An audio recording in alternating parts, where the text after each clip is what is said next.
McDonough, MP for Mitcham and Morden, and the Conservative MP and former Housing Minister Grant Shapps, who himself slept rough for a night to better understand the issue.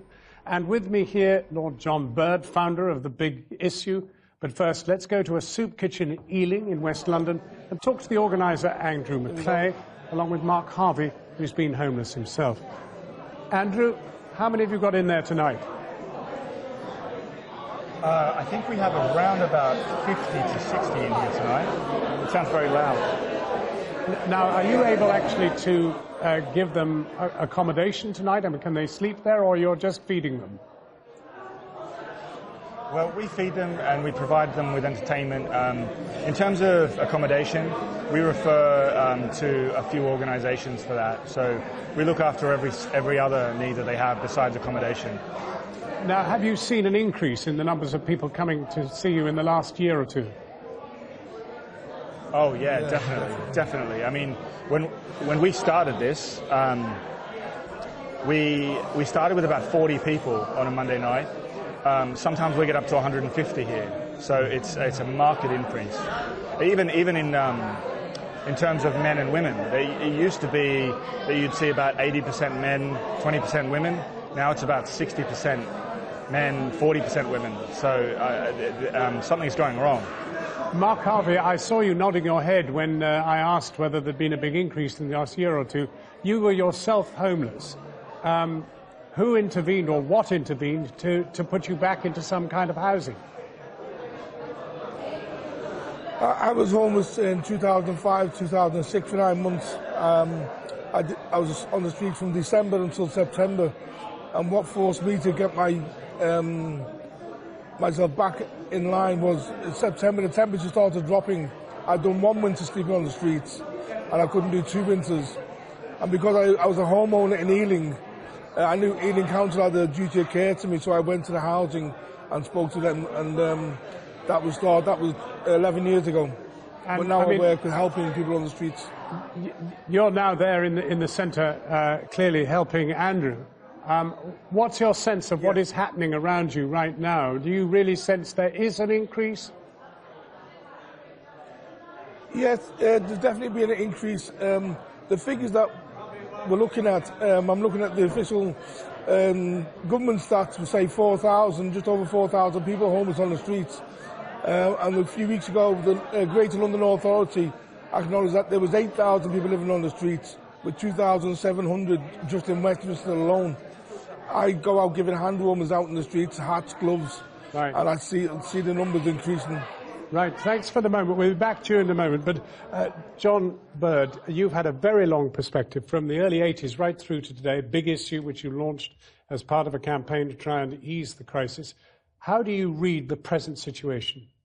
Well, the trajectory is bad news. We seem to be increasingly finding more and more people on the streets. My take on it is slightly different, because what I've noticed is, especially around the Big Issue and the people that I talk and meet on the streets, is a lot of them are suffering from mental depression, problems around that. And I would say, and I've described... Of course, homelessness itself would bring on mental depression. If you're not mentally ill, try homelessness. Yeah. And the thing is, as I've said it in the House of Lords, we're almost like an A&E department. The Big Issue is turning into an A&E department. You don't have the provision for people who have fallen into homelessness. Homelessness creates social problems, creates physical problems.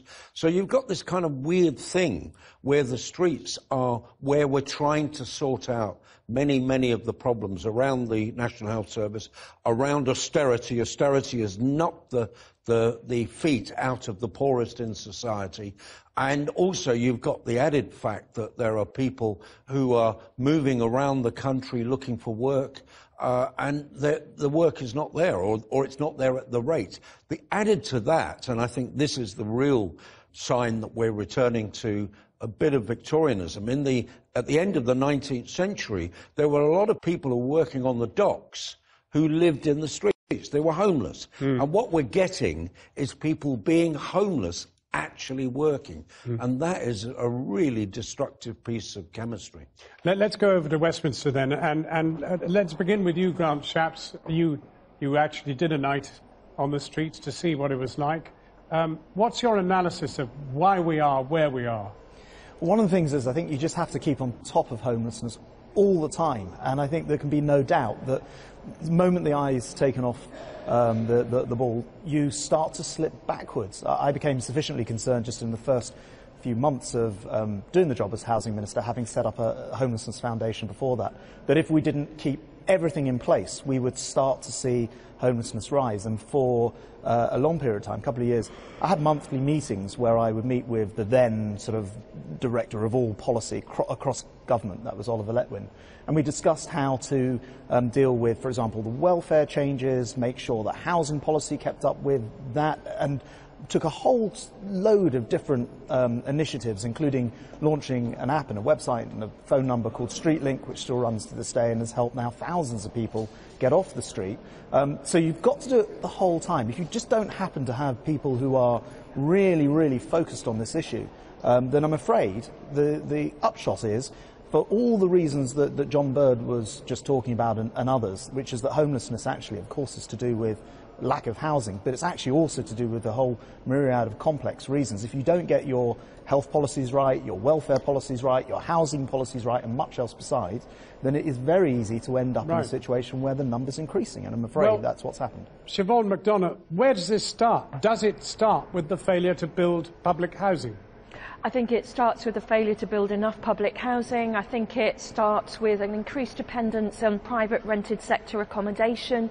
Certainly in London and the South East, there's always somebody who can pay more in rent than you can. There's no security of tenure, so it's very, very easy to lose your home and find nowhere else to go. In the clip you heard about the amount of money you need for a deposit and a rent in advance, and if the council don't think you're in a priority need category, that means that they're not going to help you find what is thousands of pounds.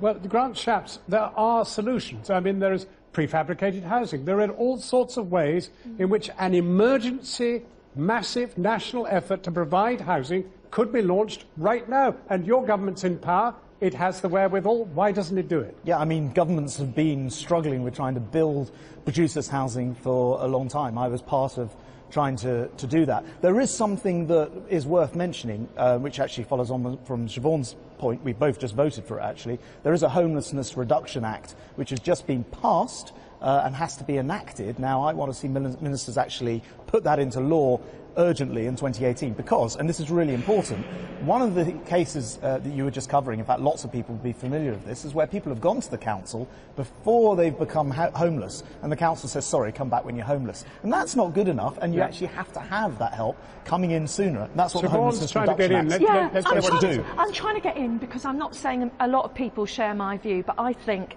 that's just going to provide more bureaucracy. My council, Merton, they're regularly on the phone to the landlord saying, look, won't you keep them? Could we give you a bit of money? Will you keep the person? If I get somebody who's got trouble with their housing benefit, I can get somebody to go down to the housing benefit department and sort it out. If you add in universal credit, you have just got such a nightmare. I don't think we've even begun to see what might happen as universal credit kind of rolls out across the country. Well, let me ask you something which might unite the two of you. The awful phrase affordable housing has crept into the dictionary.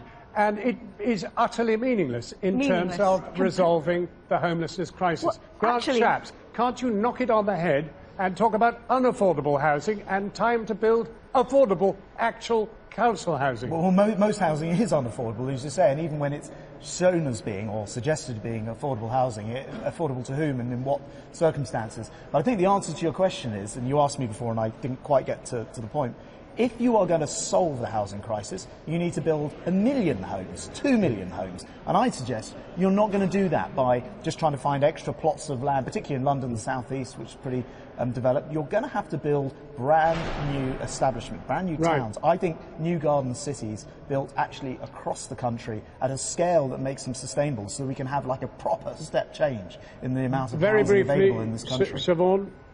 The truth is there isn't one solution. Yes, we need a joint action. We need councils, we need the health service, we need Transport for London, we need the government to all act together that the first priority is housing. Because if it's not the first, it will be the last. Can I thank you both very warmly? I'm going to have to move as well to the housing. Ealing Homeless Day Centre, which is dealing with people tonight, the night shelter. Let's go back to you, Andrew. Have you heard anything which makes you feel that anything will be different in the next 2 years? That anything will be different? Yeah. Well, I wish that was the case. You know, I think. But we talked a little bit about affordable housing, but I mean, I was homeless briefly when I moved to the UK in 2008, and it wasn't because I couldn't afford a place. It was just because there was a social isolation, and I think the reason that sometimes places like this exist is because there isn't anywhere else for people to go. Right. You know, that there's a real London in particular, I think it can be a very isolating and a scary place, and I think for that reason, I'm not sure that our numbers are necessarily going to go down. Right. I think affordable housing does have a part to play in that, but I also think, whilst we live in our own sort of little bubbles, I just can't see the situation getting any better.